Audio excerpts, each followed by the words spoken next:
राजनीति से काम तक, सियासी गलियारों से कुर्सी तक, नेताओं से लेकर मंत्री तक, महंगाई से गरीबी तक, हर खबर पर रहेगी हमारी नजर।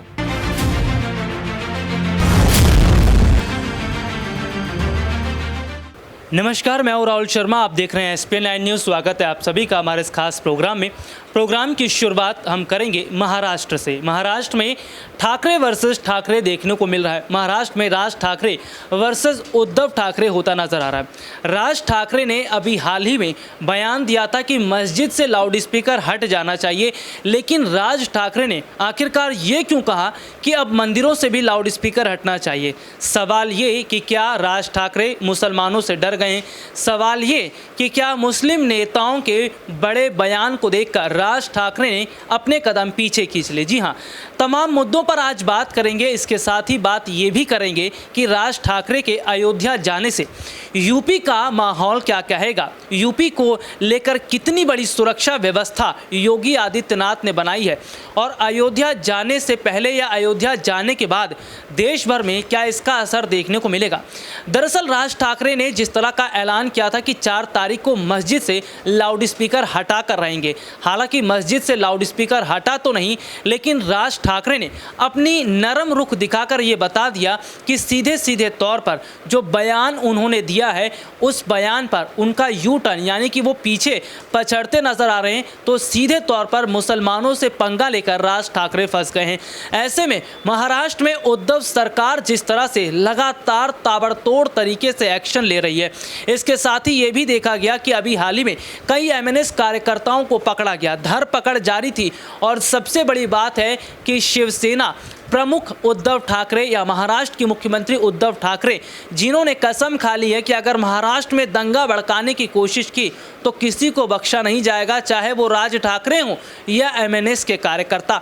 MNS कार्यकर्ताओं की तो धरपकड़ जारी है, लेकिन सीधे सीधे तौर पर राज ठाकरे ने जिस तरह अपने कदम पीछे हटाए हैं, इसका मतलब मुसलमानों से डरते नजर आ रहे हैं।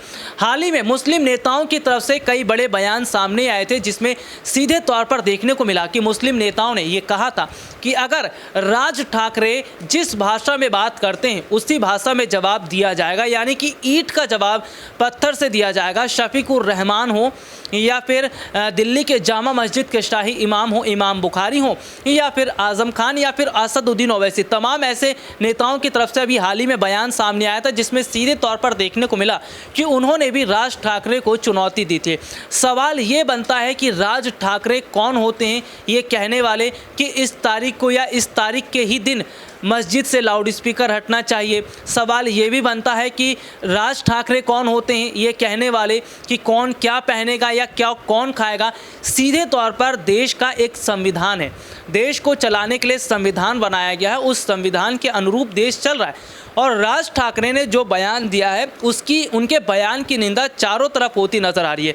तो सीधे तौर पर ये देखा जा रहा है कि राज ठाकरे का जो बयान है उससे महाराष्ट्र की सियासी स्थिति जो है वो बड़े हद तक हलचल होती तो नजर आ रही है, लेकिन कहीं ना कहीं राज ठाकरे अपना बयान देकर फंस चुके हैं।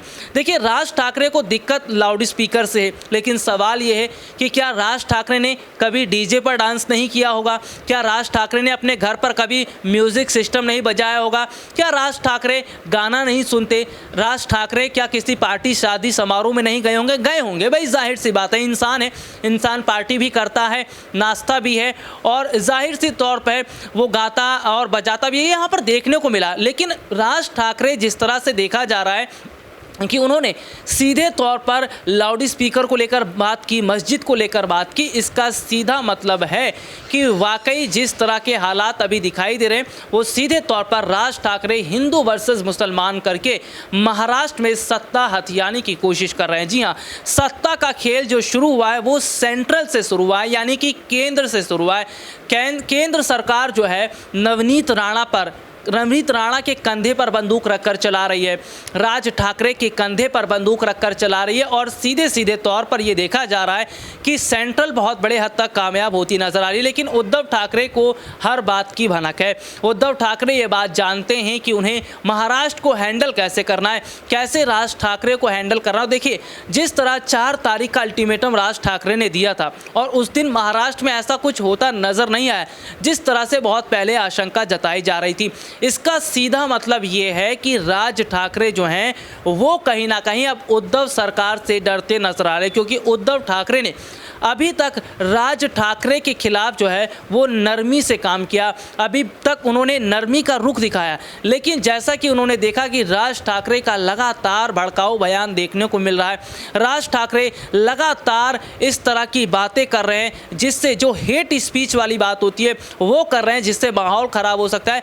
तो ऐसे में सीधे तौर पर राज ठाकरे के खिलाफ कदम उठाना ही सही समझा गया है। तो राज ठाकरे अगर इस तरह का बयान देते हैं या इस तरह की बात करते तो शायद उन्हें गिरफ्तार तो किया जा ही सकता है, लेकिन सीधे तौर पर यह देखा जा रहा है कि राज ठाकरे इस वक्त मुस्लिमों से पंगा लेकर फंस चुके हैं, क्योंकि मुसलमानों की तरफ से भी जो अल्टीमेटम राज ठाकरे को दिया गया और ये कहा जा रहा है कि भाई राज ठाकरे अगर अपनी बात पर अड़ते हैं तो मुस्लिम भी अड़ते नजर आएंगे, क्योंकि शफीकुर रहमान जैसे नेता जो ये कहते हैं कि मुसलमानों को एकजुट हो जाना चाहिए। तो सीधे तौर पर देखा जा रहा है कि जिस तरह मौजूदा समय के अंदर के हालात है, राज ठाकरे कहीं ना कहीं मुसलमानों से डरते नजर आ रहे हो। और फिलहाल अगर राजस्थान की बात कर ले तो राजस्थान के जोधपुर में जिस तरह से दंगा हुआ उसके बाद भी वहां से अच्छी खबर निकलकर सामने नहीं आई। जी हां, ईद के दिन जोधपुर में जिस तरह का भारी बवाल होता है उसके बाद की अगर बात करें तो वहां के कुछ शहर ऐसे हैं जहां पर 2 समुदायों के बीच फिर से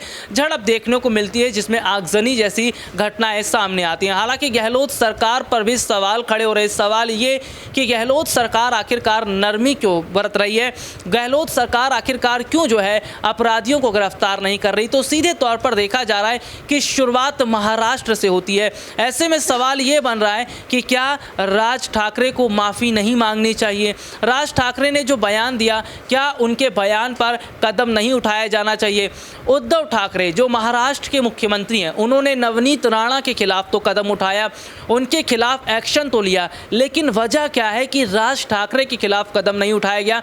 वजह क्या है कि राज ठाकरे के खिलाफ सख्ती से कदम जो है उठाती सरकार नजर नहीं आई। दरअसल औरंगाबाद में अभी हाल ही में रैली हुई थी, इस रैली के दौरान देखने को मिला कि लाखों की तादाद में राज ठाकरे की रैली में भीड़ जुटती नजर आई थी। तो सीधे तौर पर यह देखा गया कि राज ठाकरे वर्सेस उद्धव ठाकरे तो महाराष्ट्र में चल ही रहा है, लेकिन सीधे तौर पर सत्ता में न रहते हुए भी राज ठाकरे बहुत बड़ी ताकत रखते हैं। राज ठाकरे के पास बहुत बड़ा जनाधार है, उनके पास बहुत बड़ी संख्या में उनके अपने समर्थक हैं। और ऐसे में उद्धव ठाकरे को इस बात का डर था कि अगर कदम राज ठाकरे के खिलाफ उठाया जाता है तो महाराष्ट्र का माहौल खराब हो सकता है। चलिए, आज के लिए इतना ही। आपसे फिर दोबारा मुलाकात होगी, तब तक के लिए मुझे इजाज़त दीजिए। नमस्कार।